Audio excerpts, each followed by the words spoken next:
Hey there, everybody. This is professional wrestling referee Tim Chason, but you can just call me Ref Tim. Most everybody does. I've been asked by 365 Pro Wrestling to discuss some of the different aspects of the refereeing of professional wrestling. So today I'm going to talk about referee discretion. But first, just a little bit about myself so you know who I am. After a few years of backyard wrestling, I got into refereeing, and I've been a referee now for 7 years, refereeing for whatever different companies have put on shows on Vancouver Island where I live. And for most of those 7 years, I've been the only referee on Vancouver Island. So that's been a lot of Iron Manning shows and a lot of matches in a short period of time. So it's been a fantastic 7 years. And I've learned a lot, and I've got a lot of experience and met a lot of cool people. Now, on to referees' discretion. Referees in all sports have always had a fair amount of discretion in the way they run the games or the matches, and professional wrestling is no different. However, with wrestling, usually that results in either a disqualification or a countout.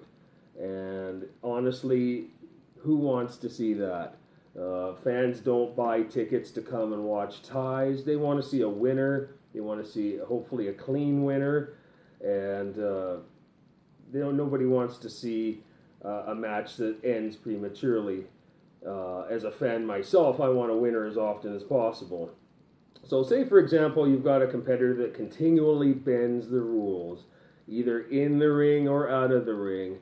And maybe it's not egregious enough to warrant a disqualification, but it's just goes on and on and on. 365 Pro Wrestling has done something I think is fantastic, and they've empowered their referees to use their own discretion, to prevent these kind of shenanigans.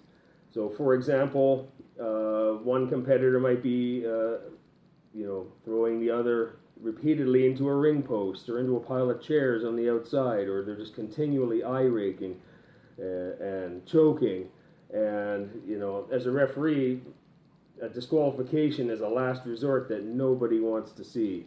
So maybe I'd be empowered to not want to count their pinfall after a bunch of those shenanigans. I might make them do a wrestling move before a potential finish, so that the fans aren't cheated out of a fair contest and the match they deserve to see, in a fair decision. And hopefully this empowerment will keep more wrestlers within the rules, and we'll have more clean finishes that way, which is what everybody wants to see. Because let's face it, the winners get more money, they get more title opportunities, they get more bookings. It's good for their careers, and hopefully they won't want to risk that by excessive cheating that will come out to bite them in the butt in the end when they don't get that pinfall. That's just one example of a way that we might be able to enforce some rules. And so we're looking forward to seeing how that works out in 365. I think it's going to be a great thing, and I'm looking forward to it, and hopefully I will see all of you at a show one time soon. Until then, take care.